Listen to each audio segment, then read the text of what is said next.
Muito bom dia, agronegócio. Terça-feira, 29 de março de 2022, agora 8 horas e 45 minutos, pelo horário oficial de Brasília. Sejam bem-vindos à nossa abertura de mercado, pelo Instagram, pelo YouTube e também pelo site noticiasagricolas.com.br. Hoje, se você quer assistir pelo site, não estamos lá no topo, a gente está ali, ó, no terceiro bloco, tem a minha carinha, é só clicar que você vai abrir bonitinho ali no YouTube, tá? Para assistir por ali, porque neste momento estamos reprisando a última edição do Conexão Campo e Cidade, né? O programa Conexão Campo e Cidade, que ontem recebeu o economista-chefe da Farsul, o Antônio da Luz, falando ali sobre o mercado de grãos, a oferta de fertilizantes, né? Como é que estão os mercados agrícolas se preparando para a nova safra nesse momento. A Carla, mas ainda está longe, senhoras e senhores. A safra 2023 está ali, ó, né? Mas olha, a jornalista esqueceu do seu microfone hoje. Hein, senhoras e senhores? Pronto. Agora sim vocês vão me ouvir muito melhor, né? Enfim, estamos ali então, começando este Bom Dia Agro, como eu falei, com todas essas informações já ali paralelamente acontecendo com a reprise do Conexão Campo Cidade. Se você não assistiu ontem e não pode assistir nesta manhã, já deixa ali programado, já busca no nosso site para que você possa, então, ouvi-la mais tarde, né? Como sempre, uma edição muito rica, grandes nomes ali debatendo, o José Luiz Tejon, o Marcelo Prado, e ontem receberam, então, Antônio da Luz, né? Um cara que entende muito de macroeconomia, e fazer essas relações com o agronegócio é completamente importante, né? Bom, senhoras e senhores, lembrando que este programa, o Bom Dia Agronegócio, tem o apoio da Cochupé, a maior cooperativa de café do mundo. Então, você que está nos ouvindo, não se esqueça de mandar para nós de onde você está falando, sua cidade, seu estado. Mande para nós também as suas perguntas, as suas dúvidas, as suas sugestões, aquilo que você precisa saber, e eu vou te respondendo por aqui. Tá bem assim? A gente vai junto, então, ver os preços, as notícias, saber o que é importante para você tomar boas decisões na manhã dessa terça-feira. Vamos começar com a nossa rodada de preços, como nós sempre fazemos, e a gente já começa aqui dando uma olhadinha na Bolsa de Chicago. Hoje é um dia de pequena, ligeira recuperação para a soja, que sobe 0,2% para o primeiro contrato ser negociado a 16 dólares e 67 cents por bushel. Ontem o mercado despencou mais de 40 pontos, né? O milho continua em queda, 0,6% de baixa, 7 dólares e 42. Acompanha o trigo, que perde 2% para valer 10 dólares e 35 cents por bushel. E ainda na Bolsa de Chicago, a gente vai dar uma olhadinha nos derivados de soja. O farelo hoje caindo um pouquinho, 0,3% de baixa, 477 dólares e 60 cents por tonelada curta. E o óleo de soja acompanha o petróleo, que sobe, né, e se recupera, tem uma alta de mais de 1%. O óleo de soja também tem alta de mais de 1% e vale no primeiro vencimento 73 cents mais 18 por libra-peso. Ontem foi um dia de baixa generalizada para as commodities. Os derivados de soja não ficaram de fora, tá? Então, por isso que a gente vê essa recuperação também entre os futuros do óleo, tá? O farelo ainda meio tímido, mas também trabalhando ali no movimento de recuperação. Bom, nós temos ainda a Bolsa de Nova York. O café subindo, tem alta de 1% na manhã de hoje, 2 dólares e 16 mais 70 por libra-peso no primeiro contrato. O açúcar caindo um pouquinho, devolvendo ali um pouquinho, 0,7% de baixa, 19 centos mais 45 por libra-peso. O algodão segue o seu movimento de alta, 1% de ganho para valer 1 dólar e 40 mais 45 por libra-peso. E no petróleo a gente tem um dia também de recuperação, mas distante da baixa de ontem, que foi de mais de 7%. Ainda assim, o mercado opera em campo positivo. O petróleo WTI tem 104 dólares mais 50 cents por barril, uma alta de 1,4%. E vamos dar uma olhadinha no Brent, né, que é referência para a Petrobras, referência para o quadro global de oferta e demanda, um mercado mais abrangente. São 108 dólares e 6 cents por barril, uma perda de 1,3%. Caem ainda, o mercado do petróleo, que estava em alta, passou para o campo negativo e perde, então, mais de 1%, tá? É isso mesmo, o petróleo passou para o campo negativo, tá? Então, recapitulando, 1,7% de baixa no WTI, 1,7% de baixa no Brent. Para o WTI, 103 dólares e 73 centos por barril e o Brent, 107 dólares e 44 centos, tá? Caem ainda gás natural, quase 3%, o ouro, quase 2%, a prata, mais de 2%, e entre as metálicas quem se destaca é o cobre, com uma alta de 0,5% na manhã dessa terça-feira. Vamos passar pelo dólar index também, que cai forte, hein? Tem uma perda de 0,7% o dólar index na manhã dessa terça-feira. O dólar index, que lembrando, é o índice dólar, né? É aquela referência do dólar frente a uma cesta de outras moedas, tá? Então hoje o dólar index em queda, tá? Já já a gente vai ter a abertura do mercado cambial aqui no Brasil também, ok? Vamos também dar uma olhadinha no mercado asiático, bolsa de Dalian, fechamento lá no mercado futuro chinês. Novas quedas para farelo, óleo, milho, mas suíno vivo subindo, 2,9% de alta. Então temos aí um mercado meio que misto, né? Mas temos essa nova queda. E olha só o que nos diz Agriinvest Commodities. Na China, queda para o farelo de soja e para óleos. Milho em queda novamente. As bolsas de mercadorias na China, entre elas a bolsa de Dalian, elevaram as chamadas de margem para os óleos, farelo de soja e trigo de 8% para 12%. Controle da Covid, Xangai em lockdown, menor demanda por alimentos e chamadas de margem maiores. Quem vai ficar comprado? Ninguém. Mercados da China em queda. Então tem ali um ambiente para essas baixas serem registradas, portanto, para os mercados agrícolas, complexo soja e milho lá na China, tá? Segundo as informações da Agriinvest Commodities. Mais do que isso, essas baixas que nós estamos observando no trigo, né, de cerca de 2% hoje, parte disso vem dessa situação de que o trigo lá em Kansas, nos Estados Unidos, Kansas, que é o maior estado produtor de trigo para os americanos, não está tão mal como se imaginava. As condições dos campos de trigo de inverno, em boas ou excelentes condições, subiram na semana de 25% para 32%. Já no Texas, essas condições estão em apenas 6%. O índice de lavouras de trigo em boas ou excelentes condições. E ainda teve uma queda de 1 ponto percentual ali no balanço da semana. Esses são dados que partem do USDA, tá? Então, estamos ali acompanhando. Olha só o que diz a Agriinvest sobre o trigo de inverno norte-americano.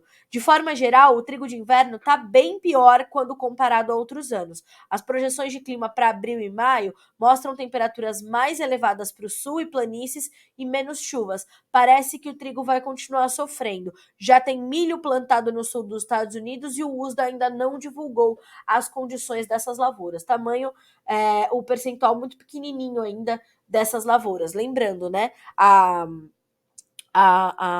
o plantio nos Estados Unidos, ele começa do delta para o centro do Corn Belt, né? Então, mais aqui, ali nas regiões mais ao sul dos Estados Unidos, e vai subindo ali pro coração do cinturão, que é Illinois, Iowa, Missouri, Nebraska, né? Indiana, né? Aqueles estados ali que são o coração dos Estados Unidos, do Corn Belt, do cinturão de produção lá dos Estados Unidos. Então a gente tem essa condição aí para o mercado norte-americano, né? E para a safra norte-americana. Então eu imagino que a gente já possa começar o nosso Bom Dia Agronegócio aqui falando sobre as questões, então, dos grãos, né? Porque já começamos a falar sobre a questão norte-americana, a questão climática, e esta semana é dia de relatório do USDA, né?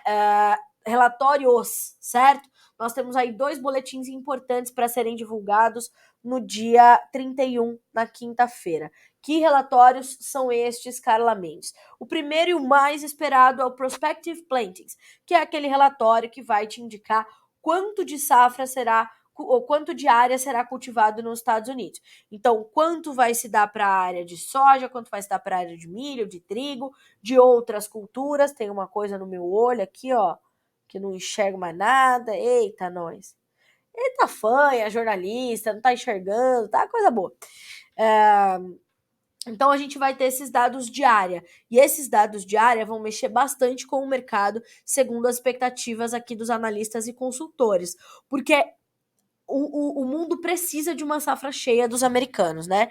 Precisa dessa safra robusta, precisa dessa safra completa, porque senão a gente fica ali meio que um adeus dará, né? Com relações muito desequilibradas ainda entre oferta e demanda. Por isso a gente vai precisar, então, olhar com bastante atenção para o que o mercado nos traz a partir do dia 31 de março, certo? Ao lado desse relatório, nós vamos ter também, e precisamos entender, só um comentário a mais em relação a essas questões todas, nós temos que lembrar que precisamos olhar a comparação com os números da safra anterior, né, da área anterior. Então vamos dividir aqui alguns números com vocês de expectativas do mercado.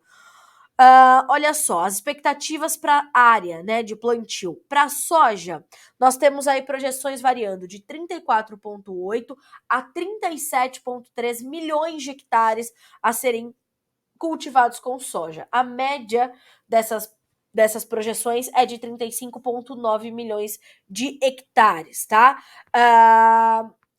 No ano passado, foram cultivados 35,3 milhões de hectares com soja lá nos Estados Unidos. Então, poderia haver um aumento expressivo aí da área destinada à soja. Já para o milho, os números trabalham num intervalo de 36,3 a 37,8 milhões de hectares. A média das expectativas, 37,2.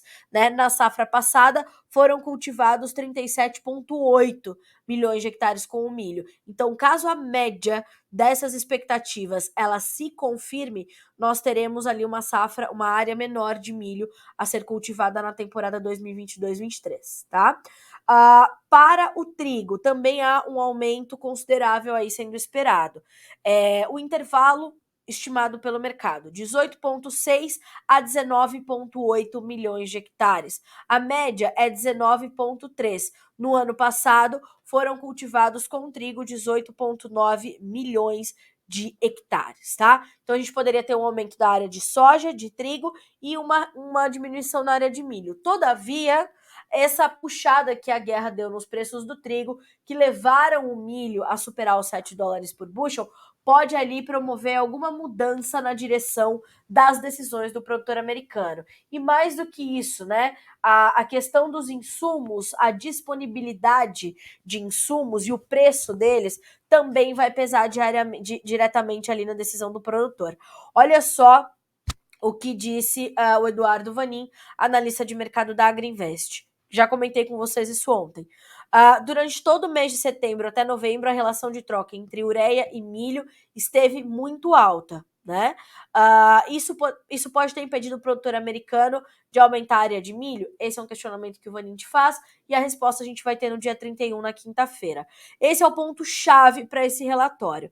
Para a soja, a disponibilidade de KCl também conta, mas agrônomos falam que não seria um problema para o meio-oeste plantar com um pouquinho menos de cloreto de potássio. Então, nós devemos ter aí uma área de soja ainda considerável lá nos Estados Unidos. Uma situação que não deve se confirmar é essa área maior de soja do que de milho. O produtor americano é um apaixonado por milho, vai plantar milho, vai continuar apostando nessa cultura como faz todos os anos. A gente vai ter que ver, então, essa diferença, né? Para onde foi essa área? Se vai para trigo, se vai para outras culturas secundárias, como cevada, aveia, né? E essas outras, sorgo, né? E essas outras culturas, tá? Então, o relatório do dia 31 de março é completamente importante, tá? É completamente importante. E ao lado desse relatório, então, nós temos o relatório também de estoques trimestrais norte-americanos, que são os relatórios que é o relatório dos estoques na posição 1º de março, lá para os Estados Unidos, para os americanos, tá? E segundo o seu Camilo Motter, que é analista de mercado e economista da Granoeste, corretora de cereais, nós podemos ter ali estoques consideráveis, o que poderia ajudar a pressionar, e o que já teria pressionado, inclusive ontem, as cotações da soja na Bolsa de Chicago. Olha só o resumo do seu Camilo. O mercado trabalha com área maior plantada nos Estados Unidos, estoques trimestrais acima do ano passado, comercialização americana atrasada e demanda chinesa patinando por conta de novos lockdowns por lá, né? Xangai já está em lockdown. Então, tudo isso está ali na conta. Por que os preços estão subindo hoje? É um dia de ajuste, é um dia de correção. Percebam que as altas são bem tímidas, elas variam de 2,5 a 4,5 pontos, né, de alta nos principais contratos. Assim, a gente tem o maio valendo 16 dólares e 68, o julho 16 dólares e 50, o agosto 16 dólares e 5 e o setembro 15 dólares e 20. Perceba a diferença entre o maio e o setembro. É o setembro já contabilizando uma oferta maior vinda dos Estados Unidos, principalmente, que é ali a finalização da colheita norte-americana, setembro, né? Finalização não, mas é enquanto a gente estiver em plena colheita americana, ok? Então, de um lado, nós temos essa situação, né? Para o milho e para o trigo, os mercados hoje continuam em queda e quem lidera as baixas é o trigo. O trigo perde de 25,5 pontos a 29 pontos nos principais contratos. O julho tem 10 dólares e 24, o setembro 10 dólares e 10 cents por bushel, o dezembro 9 dólares e 3, o março 9 dólares e 72. O mercado de trigo, ele está bastante volátil e deve continuar assim até que a guerra entre Rússia e Ucrânia seja finalizada, e ainda na sequência a gente vai ter que olhar como todo aquele prejuízo vai continuar sendo refletido no mercado, de infraestrutura, de safra que não vai ser plantada, desse rombo na oferta, dessas questões logísticas, enfim. Então a gente tem que olhar muito ainda e entender que essa volatilidade permanece muito, muito forte no mercado de trigo. E o mercado subiu muito desde o início da guerra e já vinha subindo desde o início do ano, né? Testou patamares recordes historicamente altos. Então vai passar por esses movimentos de correção, de realização de lucros, já tendo absorvido as informações da guerra, já tendo entendido que há um conflito em andamento e que a oferta que vem do leste europeu fica comprometida por lá e a gente não vai poder contar com isso, pelo menos até que essa condição toda continue, né? A gente já tem mais de um mês de guerra entre Rússia e Ucrânia, os efeitos, como vocês bem sabem, são devastadores, mas o mercado já entendeu isso. Então, além de todas essas outras questões, né, ainda olha para essa questão da guerra. Fora olhar para uma oferta apertada, uma demanda ainda muito presente, essas necessidades de correção e a nova safra que vai se desenhando aí para o hemisfério norte. Então, o mercado de trigo, assim como o da soja e do milho, também espera pelo relatório do dia 31 de março do USDA, que vai indicar ali o tamanho da área plantada com este produto lá pelos produtores norte-americanos, ok? Bom, milho. Nesse momento, as cotações do milho na Bolsa de Chicago, elas cedem entre 4 e 8 pontos e meio. O maio tem 7 dólares e 40, o julho 7,72, o setembro 6 dólares e 76 e o dezembro 6 dólares e 60. Perceba que também há uma diferença entre o maio e o setembro, com o setembro também já refletindo a chegada da nova safra norte-americana, tentando ali equilibrar os mercados, tentando equilibrar os preços. Por isso que nós temos, então, essa diferença, né? Já considerando que teremos uma safra saudável chegando ao mercado. Claro que caso a gente tenha problemas de clima, caso a gente tenha problemas de perda de produtividade em função de fatores diversos, entre eles questões climáticas, nós vamos ter uma revisão desse mercado, né? Mas, por enquanto, esse é o cenário que vem se desenhando. Ainda sobre a questão do clima, tá? Ontem nós trouxemos aqui uma matéria sobre a expectativa do mercado para essas informações da safra 2022-23 dos Estados Unidos, né? Então nós temos essa expectativa, né? Essa especulação que é bastante natural também entre os produtores, tá? Entre o mercado também. Então, olha só o que nos diz o Aaron Edwards, que é consultor de mercado da Rothschild Marketing, tá? Olha só. As principais áreas de produção de grãos nos Estados Unidos estão com chuva dentro da normalidade. E aquelas áreas que estavam sofrendo com menos umidade já no ano passado, como é a questão principalmente das Dakotas, Dakota do Sul e Dakota do Norte, e o Nebraska, por exemplo, ainda passam por essa condição. Então, quando a gente olha dois mapas que são bem interessantes de serem observados, do dia das chuvas acumuladas nos últimos 30 dias até 28 de março, ontem, é possível que há áreas como as Dakotas e o próprio Nebraska, principalmente o oeste do Nebraska, com condições bastante drásticas de seca, né? Só que se a gente olha para o mapa dos últimos 15 dias, a gente vai ver que a condição já muda um pouco. Ainda há preocupação para essa região mais a oeste do Corn Belt, lá no norte, né, no noroeste do Corn Belt, então Dakotas, Nebraska, o próprio Missouri, né? Enfim, a gente vê ali essa situação, a gente vai ver que o mapa já não é tão drástico. Por quê? Porque nas últimas 2 semanas chegaram chuvas importantes ali para regiões produtoras dos Estados Unidos. E com essas chuvas, essa condição ali das Dakotas, do Nebraska, das regiões mais a noroeste dos Estados Unidos para a produção agrícola, melhoraram. Então, ainda segundo o Aaron, tá? Abre aspas para o consultor. A grosso modo, está cedo para se preocupar com o clima. As áreas principais do cinturão estão com chuva adequada por enquanto, o que deve ajudar o início do plantio. As áreas do ano passado que estavam secas continuam secas e essa é uma dúvida que ainda temos. Que dúvida? Se chove, se não chove, se essas chuvas vão se confirmar por lá ou não. No mapa que mostra a previsão de chuvas para os próximos 3 dias nos Estados Unidos, a contar de ontem, né? Então vale até dia 29, até dia 1º de abril, né? 28, 29. Não, nada disso.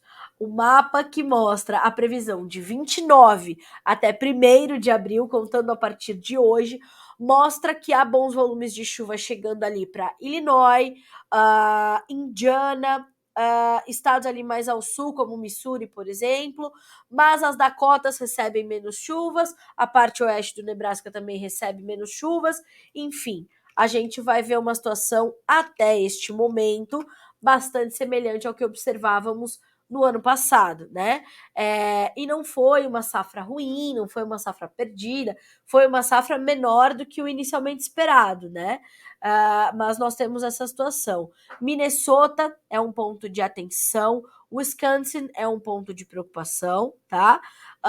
Que são essas regiões, então, mais ali, né? Minnesota tá do ladinho das Dakotas, Wisconsin tá ali em cima de Illinois, e esses estados vão receber chuvas um pouco mais limitadas, tá? Então, estamos aqui acompanhando. A exceção, perdão, do Wisconsin, tá? O Wisconsin recebe bastante chuvas aí nesses próximos dias, ok?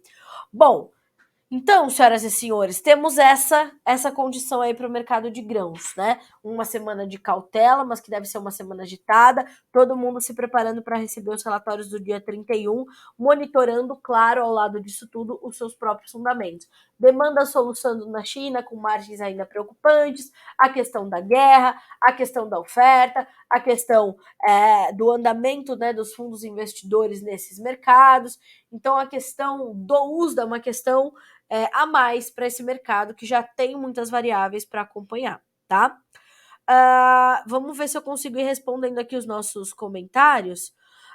O Hermenegildo, bom dia a todos, bom dia. Bom dia, Carla. Qual a expectativa para o valor da soja em Santa Catarina? Paulo, a gente sabe que Santa Catarina demanda bastante soja, traz soja de outros estados, porque a sua produção é bem pequenininha, né? Então a gente ainda tem boas referências de preço. Eu vou abrir para vocês aqui, mas não se esqueçam que a gente tem nesse momento uma pressão muito forte que vem do dólar, né? Então, com a pressão do dólar, os preços tendem a cair um pouco mais. Deixa eu abrir aqui as últimas referências do mercado físico das praças que nós temos de Santa Catarina, que são Palma Sola e Rio do Sul. Em Palma Sola, R$ 184,50 por saca, ontem apresentando uma baixa de 2,12%, e Rio do Sul, R$ 187,00 com uma perda de 2,09%, tá? Então, é mais ou menos por aí. A Bia Quirino nos mandando bom dia, muito obrigada. O Wanderson também nos mandando bom dia. Dona Neuza, bom dia, hein? Bom dia. Andrade Cereais, bom dia, companheiros. Formosa, Goiás. Fala para nós, e esse mercado do milho, hein? Como vai ficar? Pois é, o mercado do milho segue bastante pressionado. O mercado do milho segue sofrendo com essa pressão do dólar e de Chicago. E o plantio da segunda safra praticamente concluído aqui no Brasil, além do avanço da colheita da safra de verão. Então, esse é um momento Perdão. Esse é um momento onde as cotações ainda sentem essa pressão, né? E o mercado está pressionado agora, o mercado de milho. Estou até buscando aqui o último informe do Brandalize Consulting, para trazer para vocês as informações aqui do mercado de milho, tá? Para esta semana, olha só o que o Vlamir imagina. O mercado do milho vai mostrar indicativos em queda se a linha do dólar seguir no mesmo sentido, onde há muitos operadores de câmbio apontando que há espaço para recuar mais e dessa forma impactando nos preços do cereal para exportação, e como ainda temos a maior parte da safrinha para ser negociada, abre espaço para novos ajustes e podendo ser ajustes levemente negativos. Tá? Com as indústrias de ração dando sinais de que vão trabalhar da mão para a boca até a chegada da segunda safra e algumas fixações de balcão do grão que seguem recebendo dos produtores ou receberão no balcão, a gente tem essa tranquilidade aí nos negócios. Calmaria deve seguir no mercado de milho nesses próximos dias e alguns vendendo para fazer caixa para quitar dívidas que vencem em abril. Então a gente tem também uma necessidade maior do produtor de ir ao mercado para vender esse milho e garantir ali alguns compromissos, né? Então o mercado de milho tem essa condição de pressão. Mais do que isso, a safrinha vem se desenvolvendo bem, né? Olha só o que o Vlamir também nos traz essa semana. O mercado do milho no Brasil está de olho na safrinha, que vem recebendo chuvas regulares e até aqui boas e excelentes condições de desenvolvimento, com as lavouras mais avançadas em fase de enchimento de grãos no Mato Grosso, onde já há lavouras formando grãos e estarão em colheita já em maio. As mais atrasadas com crescimento vegetativo ainda inicial, e estas já têm um pouco mais de risco, né? Porque tá chegando uma onda de frio por aí. Então, atenção, né? Mas a maior parte das áreas o milho já está chegando ao florescimento, e assim com ritmo regular de desenvolvimento, ok? Temos aí alguns riscos que podem vir para o Paraná, segundo o Vlamir Brandalize, com a chegada de uma massa de ar polar que está sendo esperada e podendo trazer, inclusive, geadas localizadas, tá? No geral da safra brasileira, temos indicativos de que teremos uma segunda safra recorde. Mais de 17 milhões de hectares foram semeados com a segunda safra de milho, frente aos 15 milhões e meio de hectares desculpem, plantados na safra passada. Então, este também é um fator de pressão para as cotações do milho, tá? Então, o mercado de milho nesse momento está pressionado. Vamos ver se a gente já tem agora 9,12. Vamos ver se a gente já tem a B3. Vamos dar uma olhadinha aqui. Mercado futuro brasileiro, tá?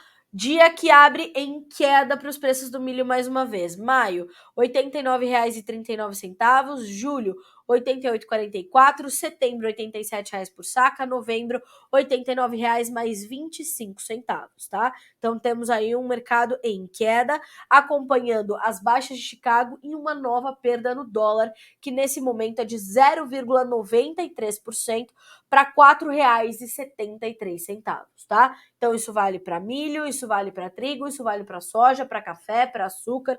A pressão que vem do câmbio é bastante forte, bastante agressiva nesse momento.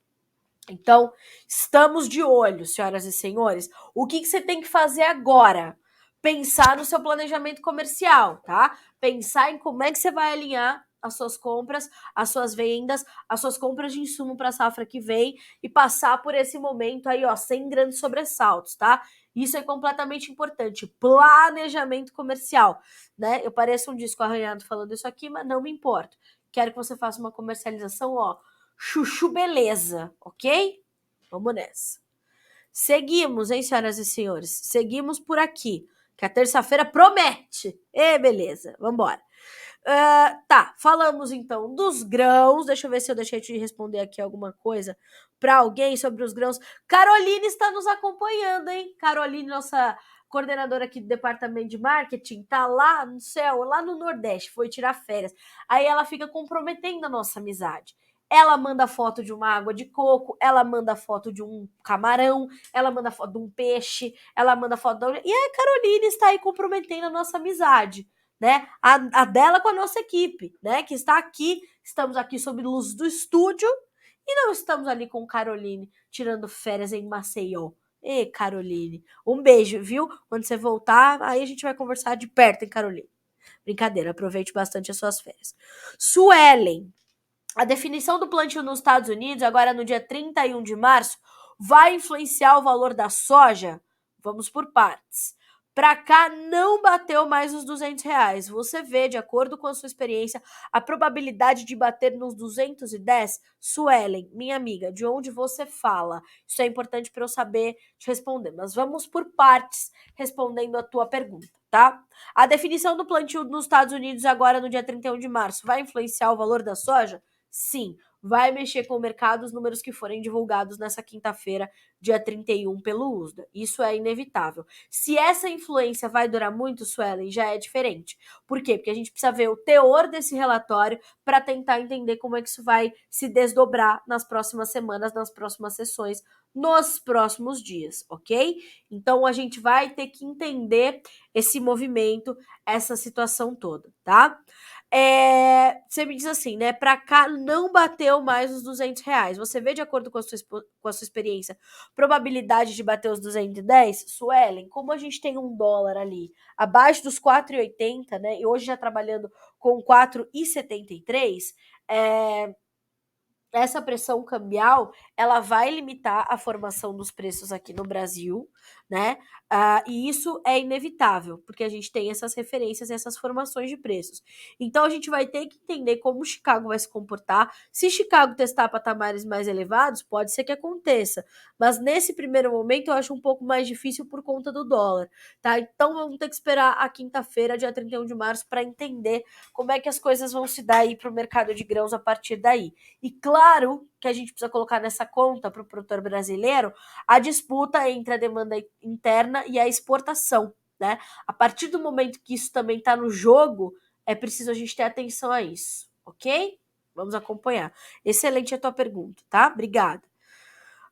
O milho tem chance de voltar a subir? Me pergunta o Vinícius, né? Vinícius, é difícil a gente dizer isso agora porque há muitas variáveis de pressão sobre as cotações. Então, a mesma resposta que eu dei para a Suelen vale também para essa questão do milho, né? Que é essa pressão aí sobre que vem do câmbio, né? Melhor dizendo.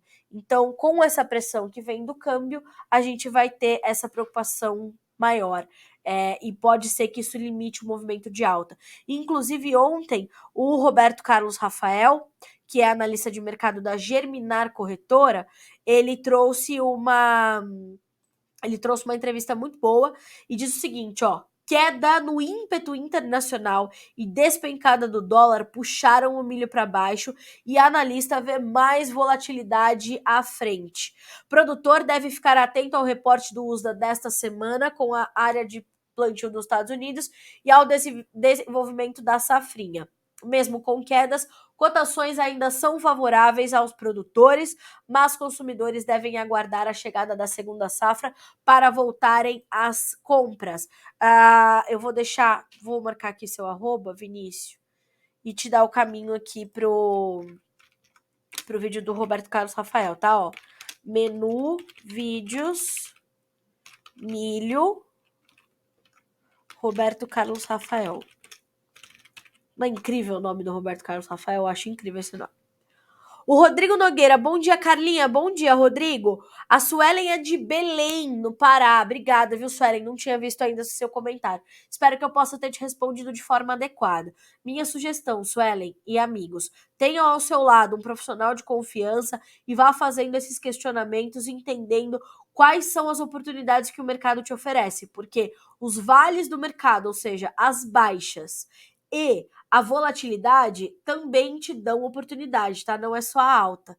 Então, observe e tente entender as oportunidades que o mercado te oferece, ok? Pessoal da Orquestra Pro, João Terra, de Dom Pedrito, no Rio Grande do Sul, bom dia. Floresta, no Paraná, o Ronaldo, bom dia.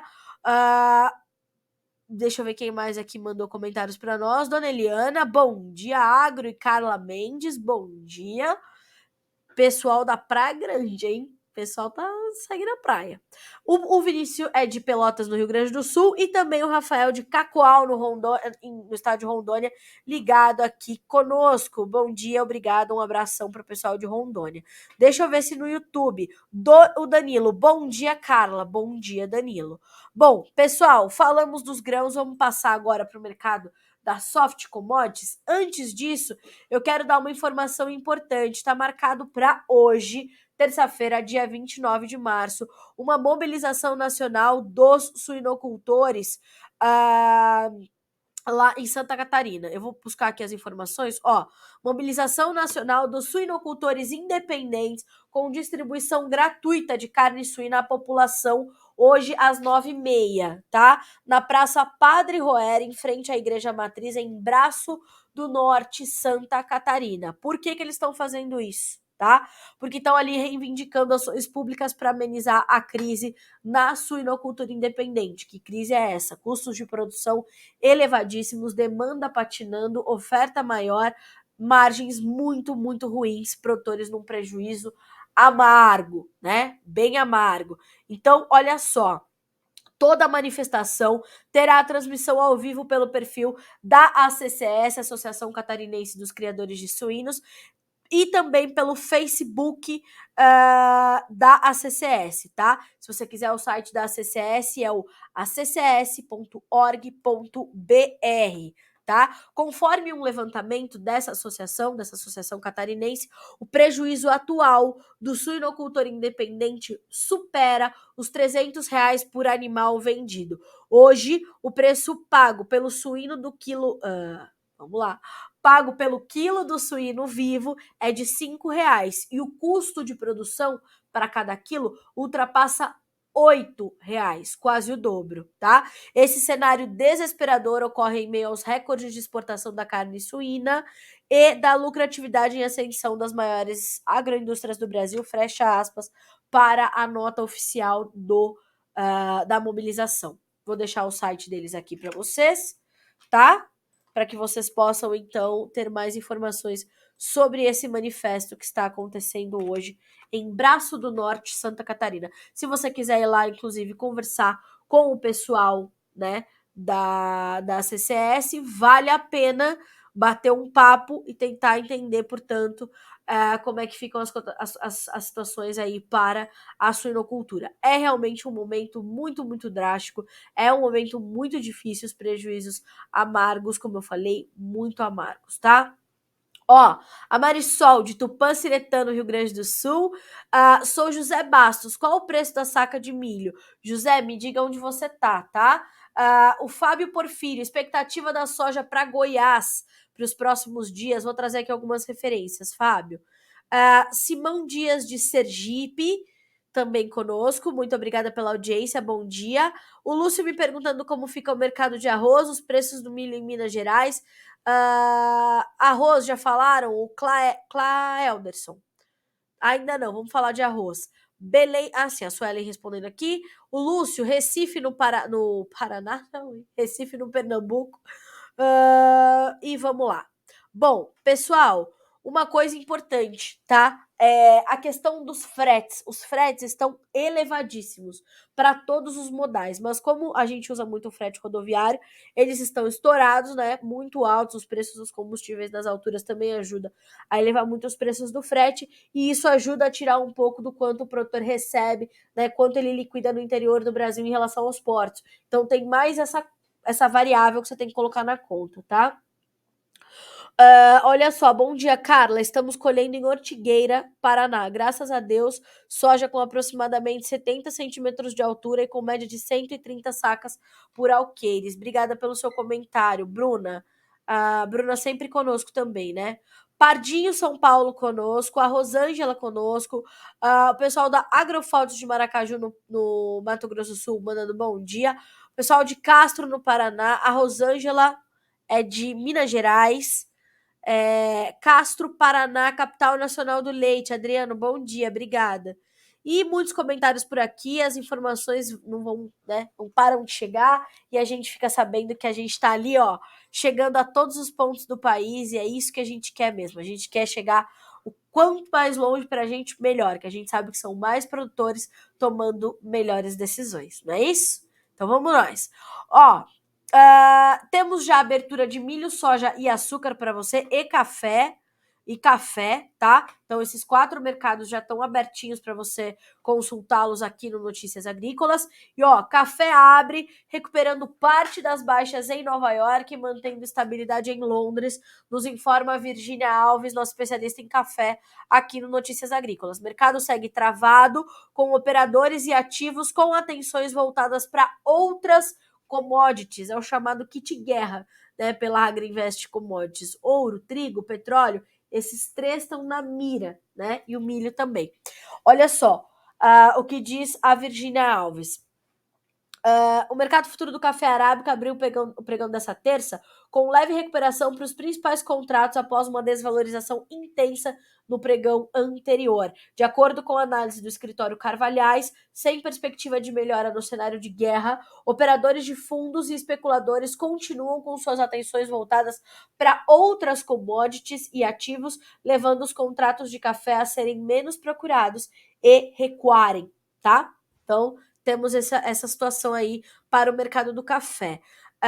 No mercado do café também, a gente continua registrando queda na formação dos nossos preços aqui no Brasil. A pressão do dólar chega e somente ontem nós tivemos perdas de mais de 2% para o tipo 6 bebida dura na maior parte das praças pesquisadas pelo Notícias Agrícolas, como, por exemplo, Guaxupé, Minas Gerais, 2,4% de baixa. Poços, 1,5%, 1,6% de queda. Patrocínio, queda de 2,8%. Araguari, queda de 2,4%. Varginha, queda de 3,9%. Franca, 3,15%. Isso para o tipo 6, bebida dura, bica corrida.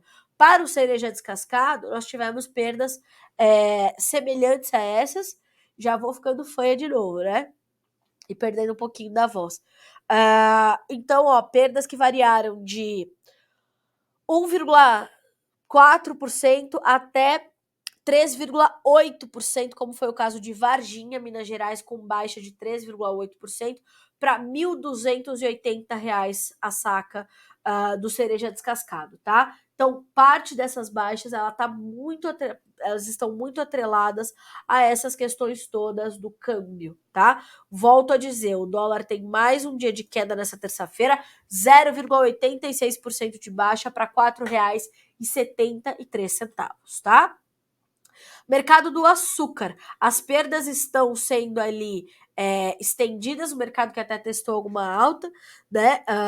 Então a gente vê esse monitoramento do mercado do açúcar ainda bastante volátil, tá? E olha só o que nos informa Jonathan Simeão, nosso especialista aqui em mercado sucro energético. Na sessão anterior, o mercado do adoçante recuou nas bolsas, seguindo o petróleo diante de preocupações com a demanda por combustíveis, com os isolamentos na China, principal importadora do óleo no mundo, com o aumento dos casos de Covid-19.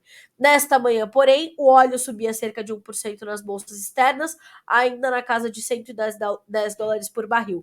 O petróleo é importante para o mercado de açúcar, já que as usinas têm a opção da produção de açúcar ou etanol, de acordo com o andamento dos preços dos combustíveis, tá? Então, estamos aqui de olho nisso tudo, certo? Estamos monitorando o mercado do açúcar também bastante volátil, lembrando que abril é a entrada da safra brasileira, aí o mercado também pode sentir um pouquinho mais desta pressão, ok? Estamos de olho, estamos monitorando. Senhoras e senhores, falamos desse protesto lá da suinocultura em Santa Catarina, perdão. Esse é um assunto que a gente vai ter que acompanhar também ao longo dessa semana, tá? Saber como é que ficam os preços.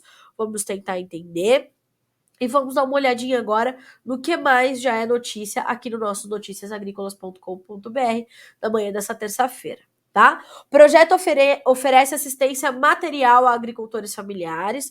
Cadeias de abastecimento russas serão as próximas para as sanções, disse vice do Tesouro dos Estados Unidos, e segue a guerra. Dólar cai mais de 1% ante o real com negociações Rússia e Ucrânia, aliviando o sentimento global, e isso ajuda a pressionar o petróleo, ajuda a pressionar o trigo, enfim, tá? Ucrânia oferece neutralidade em troca de garantias de segurança e negociação com a Rússia. Parece que estamos avançando. Volodymyr Zelensky parece que, né, tá indo. Índia compra óleo de girassol russo por preço recorde, tá? Minério de ferro opera perto da máxima de 7 meses na China. Exportações de café do Vietnã aumentam 19,4% no primeiro trimestre. Feijão, mercado menos ativo nesta semana. Banco Central assegura ter planos para manter sistemas diante das greves dos servidores. E delegações da Rússia e da Ucrânia se reúnem para negociações de paz sem aperto de mão, tá? Kremlin diz que notícias sobre envenenamento de Abramovich não são verdadeiras. Aí já a conversa é mais longa, né? Ó, porta-voz do Kremlin. Rússia usaria armas nucleares apenas em caso de ameaça à existência do Estado. Não acontece, né? Pelo menos por enquanto não acontece. Governo indica Adriano Pires para a presidência da Petrobras, diz o Ministério de Minas e Energia. Pois é, o Ministério de Minas e Energia apresentou nesta segunda-feira a indicação de executivos para compor o Conselho de Administração da Petrobras, tendo Adriano Pires para a presidência executiva da empresa, no lugar do general da reserva, o senhor Joaquim Silva e Luna, que ficou de fora da lista. Segundo o comunicado da pasta, a relação de nomes apresenta ainda Rodolfo Landim para o exercício da presidência do conselho, tá? Então querem mudar ali o presidente da Petrobras, sai o Joaquim Silva e Luna, o general da reserva, e entraria então Adriano Pires, ok? Estamos de olho. E é isso, né, senhoras e senhores? Tem muito mais informação para você por aqui, como, por exemplo, ações da China caem após Xangai intensificar lockdown contra o Covid, e assim a gente vai tratando de tudo isso por aqui. E todas essas informações pesam diretamente no seu dia a dia, não se esqueça. Outra informação importante para a gente caminhar para o final do nosso Bom Dia Agronegócio dessa terça-feira. Clima, temporais continuam no Nordeste e Norte do Brasil. Uma frente fria se afasta no mar na altura do Rio de Janeiro, mas ainda estimula nuvens carregadas em parte da região Sudeste. O sul do Brasil tem pouca nebulosidade, mas durante essa terça-feira, a chegada de uma nova frente fria forma nuvens sobre o Rio Grande do Sul, tá? A umidade alta e o calor formam nuvens carregadas também no centro-oeste, tá? E para a gente concluir, eu quero trazer para vocês a informação da Scott Consultoria também sobre custos de produção, falando o seguinte, ó, sobre a relação de troca com a ureia agrícola. Olha só, em São Paulo, atualmente são necessárias 15,06 arrobas de boi gordo para aquisição de 1 tonelada de ureia, um aumento de 1,38 arroba para aquisição do insumo, frente à média de fevereiro. Com isso, o poder de compra do pecuarista caiu 10% na primeira quinzena de março, no comparativo com o fevereiro. Informações da Scott. Informações bem importantes, porque isso pesa diretamente no seu custo de produção, tá? Então, o mercado do boi gordo, às 11h30, horário de Brasília, também sendo atualizado aqui pelo Notícias Agrícolas. Alexander Horta, na sua bancada, dividindo ali o espaço com um convidado para essa terça-feira para tratar de atualizar para vocês o mercado do boi gordo, ok? Deixa eu ver aqui o que me diz o Isaías. Sou do Iuná, Espírito Santo, quero saber os preços do café arábica para esse ano. Falei, viu, Isaías? Falei bastante. E o Edilson Zap, conosco também. Bom dia, Carla. Bom dia, Edson. Edilson não, Edson. Mercado derretendo nessa terça-feira, trigo e milho principalmente. Exatamente, Edson. Falamos bastante sobre esses mercados ali no começo da nossa live, tá? Então, vou pedir a gentileza para você depois recuperar esse comecinho para trazer uma luz aí pro teu dia, tá certo? Senhoras e senhores, 9h33 pelo horário oficial de Brasília. A gente vai caminhando aqui para a conclusão do nosso Bom Dia Agronegócio dessa terça-feira, mas amanhã a gente volta a se encontrar por aqui novamente, tá certo? Eu te desejo uma terça-feira muito produtiva, de bons negócios, boas decisões, e amanhã a gente volta a se encontrar por aqui, tá certo? Notícias Agrícolas, 25 anos ao lado do produtor rural.